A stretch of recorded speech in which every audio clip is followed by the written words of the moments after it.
On this night, those who live at Collingwood will begin to learn that a man long absent from the great house has returned, determined to take his place there and to regain all he feels is due him.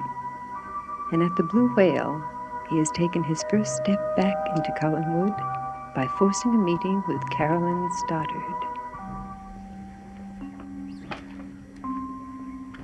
Why are you sitting down here? I don't know you. I don't understand any of this. Well, I admit it's a very strange situation. Introducing yourself to your own daughter. Daughter? Yes, Carolyn. I am Paul Stoddard, your father.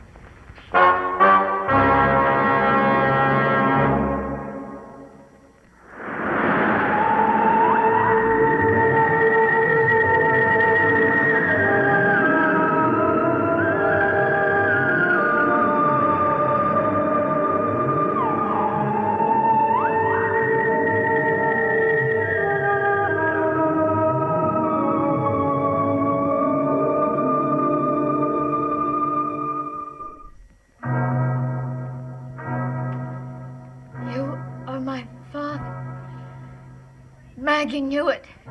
She arranged this, so I'll never forgive her. Now, where are you going? Do you expect me to just sit here under the circumstances? No, I don't. But I've been away for 20 years. I think that's worth just 5 minutes of your time. Will you give me that? How can I? After what you did to my mother. Well, when a man is granted only 5 minutes of a lovely daughter's time, he'd be foolish to waste it on denials. I admit it, Carolyn. I was poor. Your mother's money tempted me, and I tried to take it from her. I'm sorry.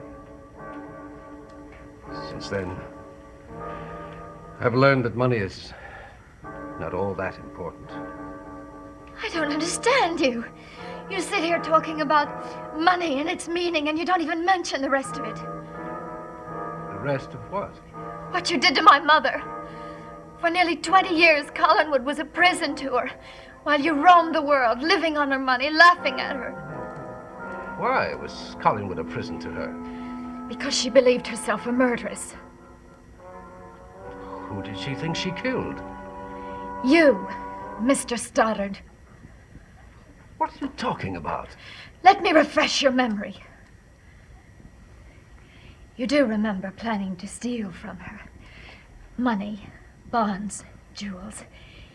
You do remember the night she caught you and hit you over the head. Yes, I remember all that. And what about the rest of it? What happened between you and Jason McGuire? How do you know about Jason McGuire? Oh, I know all about that night. When he told my mother that you were dead and that he had buried you in the basement. He told Elizabeth that? That's exactly what he told her. And she would have believed it all her life and wasted all her life if Jason hadn't gotten greedy and come back here. Yes, well, when did he come back? A few years ago. He tried to blackmail my mother into marrying him. He forced her to go through with a divorce. And he almost succeeded. Until we opened that trunk in the basement. And she found she killed no one. That it was all a cruel conspiracy between you and Jason. But, Carolyn, I had no part in that. Believe me, I had no part in what Jason McGuire told your mother. Then where did you go? Why did you run away that night and stay away? Because it was the night of the big lie for me, too. What do you mean? When I came to in that basement, Jason McGuire was with me. And he told me that your mother had paid him a great deal of money to finish what she started. To kill you? Yes. How could you believe she would do such a thing? Well, how could she believe that I could do such a thing? But she did. And I did. We each of us wasted 20 years of our lives. For that matter, how could I believe that Jason McGuire was doing me such a big favor? Sure, keeping the money, but handing me back my life, provided I would leave Collinwood and never come back. Never come back again. I believed all that, too. Where did you go when you left here? Every place is the same for a man without money. I happened to go to California. And what happened to you there? But that's the odd thing, my darling. I turned my hand to this and that, and everything turned out well. Finally, I had everything I wanted, except for one thing. And what was that? My daughter. I traveled all over the world. I went everywhere except the one place I really wanted to go.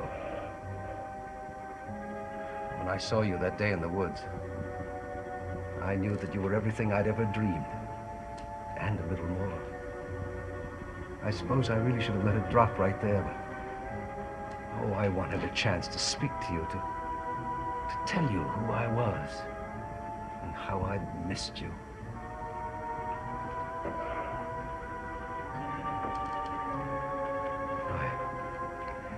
My 5 minutes are up.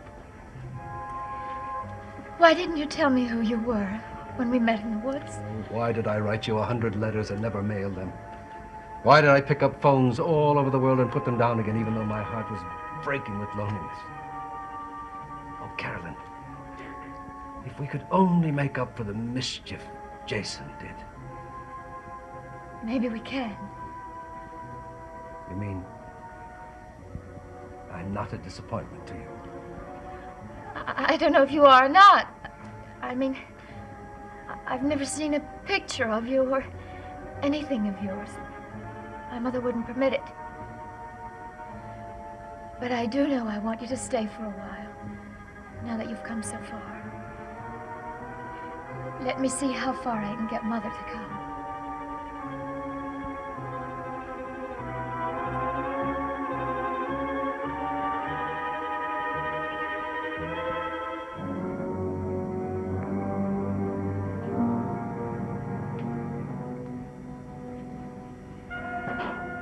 I've got to feed him. How do you know that? He didn't cry. He doesn't have to cry. I know he's hungry. So it's been happening to you, too? What do you mean? Ever since he's come, I've sensed he's telling me what he wants me to do for him. And yet the fact is, he hasn't cried or made one sound since he's arrived. No, he hasn't. You can't stay here and stare at him all day. You've got to go to Mr. Collins' house and pick up the furniture he promised us. I don't want to go tonight. Why not? Because he's lonely. I can feel it. That's why I brought him in here. I feel it too. I'm going to stay here with him all night. Can't we both stay? No. You've got to go to Mr. Collins' house. And there's something else you've got to do. And you know what that is. Yes. I know what that is.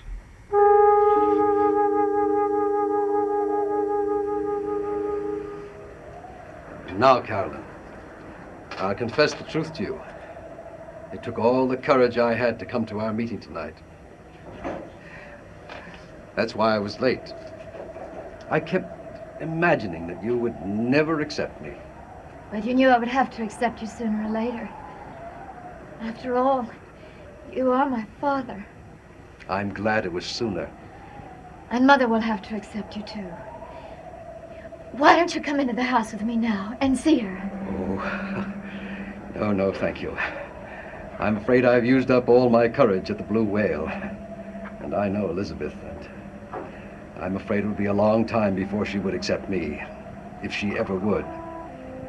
No, I'm afraid I've come as far as I can go. Are you sure? Yes, I'm sure. The next step is up to you. What do you mean? suppose you talk to your mother. Sound her out about me. I know her present feelings, and of course don't reveal to her that you've seen me yet. And I'll know whether I should stay or go. No, you can't go. We've only just met. I don't want to go. Then no matter how difficult it is for us, we'll make things work out. Just give me time. I will. But under the circumstances, I don't think I should contact you here. Is there any place else I can meet you? There is an antique shop in the village. Megan and Philip Todd own it. You can leave messages for me there. All right. Good night, sweetheart. I'm a happier man tonight than I ever thought I would be again. Good night.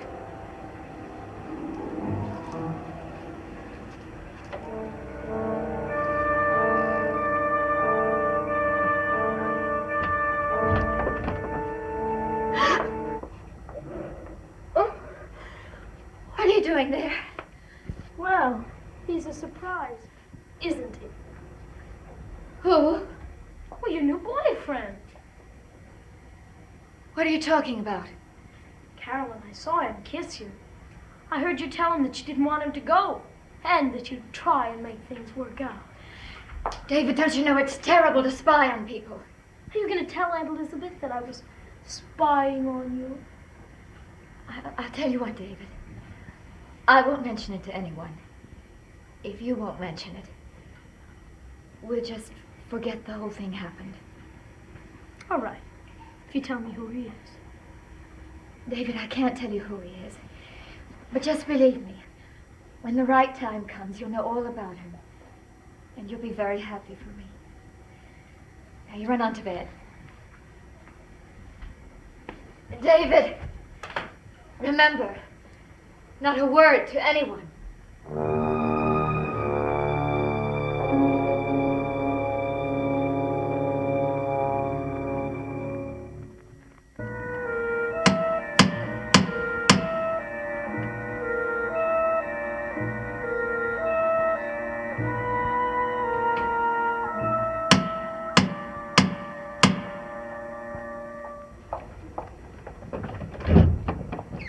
Hi.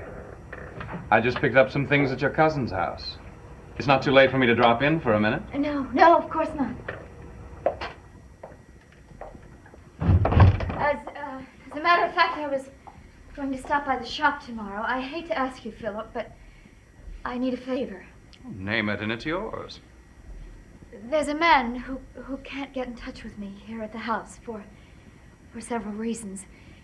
I told him he could reach me at your shop, if it's all right with you. All right. It's perfect. What do you mean? Megan and I want you to help out at the shop on a regular business-like basis starting tomorrow. Is that all right? Oh, yes. But are you sure you need someone regularly? I couldn't be more sure. And you're sure you want me? I couldn't be more sure of that either.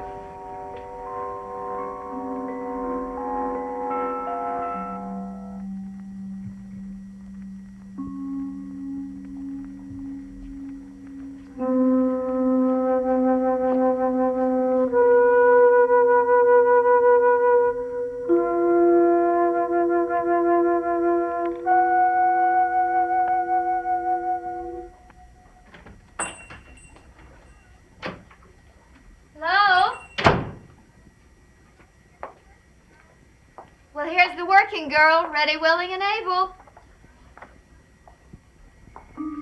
Megan, where did you get the baby?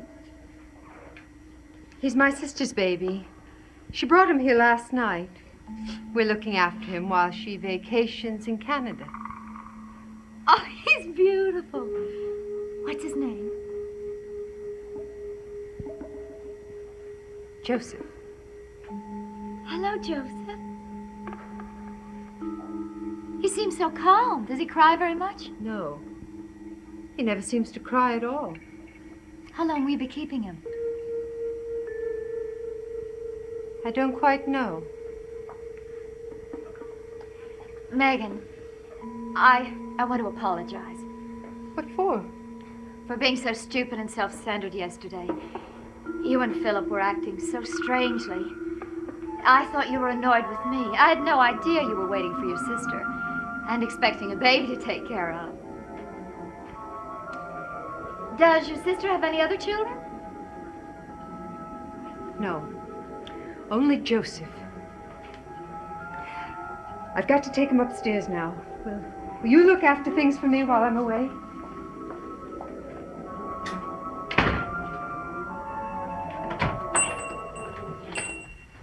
Well, you two here to buy or just browse? Well, we're really here because Mrs. Johnson's at the knitting store. And we wanted to see where you're going to work. My father says you'll be working here regularly now. That's right. Starting today. He's not sure it's proper for a Collins. David. I think it's neat when there are things like this to play with. That's nothing, Amy. There's a real live baby upstairs. Really? Mhm. What's its name? Joseph, and he's brand new. Hey, this isn't brand new. It must be 300 years old. Give or take a year. David, why don't you mention to your father that we have some very distinguished toy soldiers, what with Christmas, birthdays, and so forth coming up. How do you like them? They're neat. Well, that's the end of my sales pitch. I have to go to work now. So you two look around for yourselves. Look, but don't touch. All right. Anything you break or damage, David's father gets billed for. We won't touch anything. All right.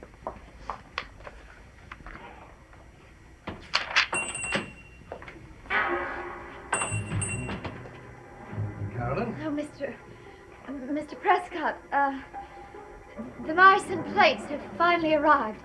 They're in the back if you'd like to have a look at them. Oh, well, yes, of course.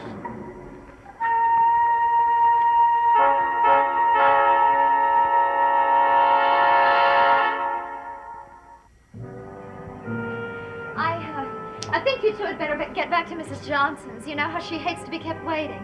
Oh, but she takes forever making her mind up about wool. I still think you'd better go. She's right, Amy. We had better go. Goodbye, Carolyn. Goodbye, David.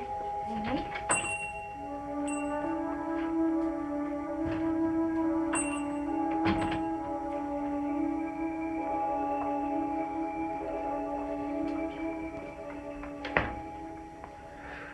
Well, now, what was that all about? Why did you ask me to keep quiet until after they'd gone? The boy is my cousin, David Collins. Roger's son. He saw you with me last night. He still doesn't know who you are, but I would prefer to keep it that way until I can speak to my mother. Oh, then you haven't. Well, she'd gone to bed early with a headache, and she didn't get up for breakfast this morning. I see, well, then she still has no idea. No one has. I had breakfast with Uncle Roger, but I thought I had better wait. But don't wait too long. Why? What do you mean? Is something wrong? Something you didn't tell me about last night? No. Of course not. Are you sure? You will speak to your mother as soon as you can, won't you? Tonight?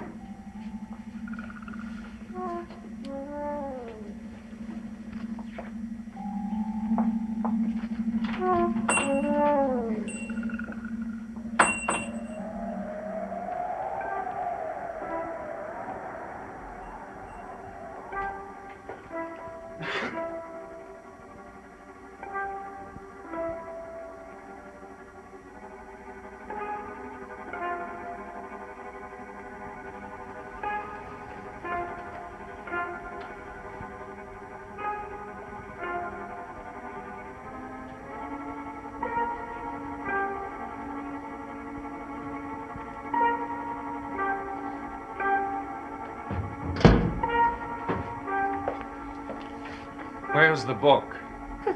You took it upstairs with you. Didn't you? I didn't take it anywhere. But it's gone. I know. I thought you took it upstairs. Oh, it's just been misplaced. We'll search the shop. It's got to be somewhere in the shop. Where else could it be?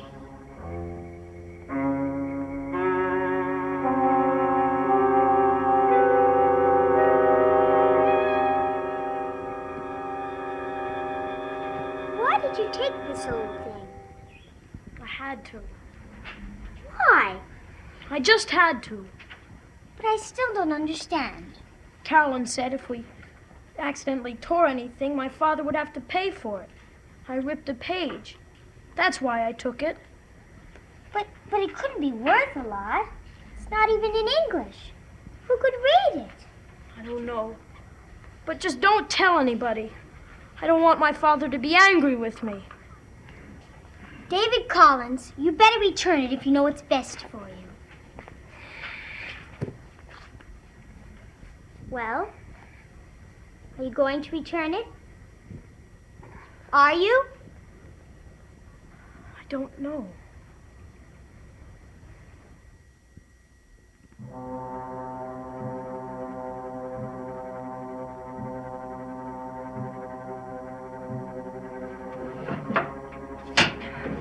It's no use, Philip. Someone's taken it. The book is gone. Why? It has no value except to us. I know. But I also know that whoever took it must pay for it with his life. Oh, Philip. What's the matter? Philip, what made me say that? What? Whoever has the book must die. You and I would never have dreamed of hurting anyone before. No, we wouldn't have. But it's all different now. We serve him. And whoever has taken his book, we will track down. And kill.